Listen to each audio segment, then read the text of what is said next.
দুপুর নাগাদ আদালতে তোলার কথা রয়েছে সাবেক স্পিকার ডক্টর শিরিন শারমিন চৌধুরীকে।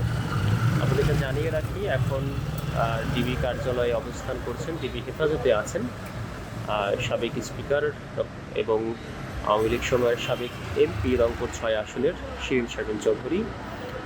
গত ভোর রাত 4টা নাগাদ ঢাকা মহানগর গোয়েন্দা পুলিশ ডিবির অভিযানে ধানমন্ডির নিজ বাসা থেকে তাকে গ্রেফতার করা হয়।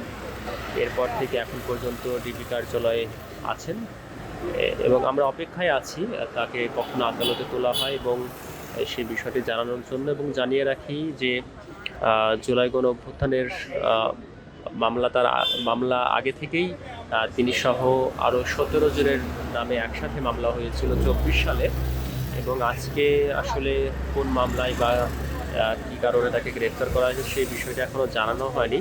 তবে আদালতে তোলার পর সেই বিষয়টি পরিষ্কার হবে এবং ডিবি থেকে জানানো হয়েছে, গ্রেফতারের বিষয়টি নিশ্চিত করা হয়েছে। এবং বলা যায় যে জুলাই গণ অভ্যুত্থানের পর আওয়ামী লীগের বিভিন্ন এমপি মন্ত্রী এবং বিভিন্ন প্রভাবশালীরা 5 আগস্টের পরে আত্মগোপনে ছিলেন, অনেকে দেশের বাহিরে চলে যান এবং দেশের ভেতরে যারা ছিলেন তারা বিভিন্ন সময় অনেকেই গ্রেফতার হয়েছেন এবং অন্তর্বর্তী সরকারের সময়ও বেশ অনেকে গ্রেফতারের পরে রাজনৈতিক সরকার আসার পর বলা যায় যে আলোচিত ব্যক্তিদের মধ্যে উল্লেখযোগ্য এই শিরিন শারমিন চৌধুরী, এবং এটি মূলত এখন বলা যায় যে আলোচনায় সামনে এসেছে এবং এই বিষয়টি জানানোর জন্য আমরা এখন পর্যন্ত অপেক্ষা করছি রাজধানীর গোয়েন্দা পুলিশের কার্যালয়ের সামনে, ডিবি কার্যালয়ের সামনে, এবং আমরা সর্বশেষ তথ্য পাওয়া মাত্র আপনাদেরকে জানাবো।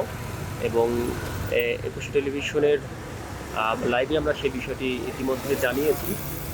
তাকে গ্রেফতারের পর বলা যায় যে এর আগে যারা গ্রেফতার হয়েছিলেন এবং এখন পর্যন্ত যারা গ্রেফতার হচ্ছেন এর ভেতরে অনেকেই আওয়ামী লীগের যারা গ্রেফতার হয়েছেন তাদের অনেকের কারো জামিন হয়েছে এবং কারো জামিন হওয়ার পর জেল গেট থেকেও কাউকে গ্রেফতারও করাও হয়েছে। এবং আজকে আদালতে তোলা পর্যন্ত আসলে অপেক্ষা এই বিষয়টি জানার জন্য, এবং সেই বিষয়টি জানানোর জন্য আমরা আছি। এবং জানিয়ে রাখি যে আজকে ভোর রাত নাগাদ তাকে ধানমন্ডির নিজ বাসা থেকে গ্রেফতার করা হয় এবং এখন পর্যন্ত তিনি ঢাকা মহানগর গোয়েন্দা পুলিশ কার্যালয়ের হেফাজতে রয়েছেন।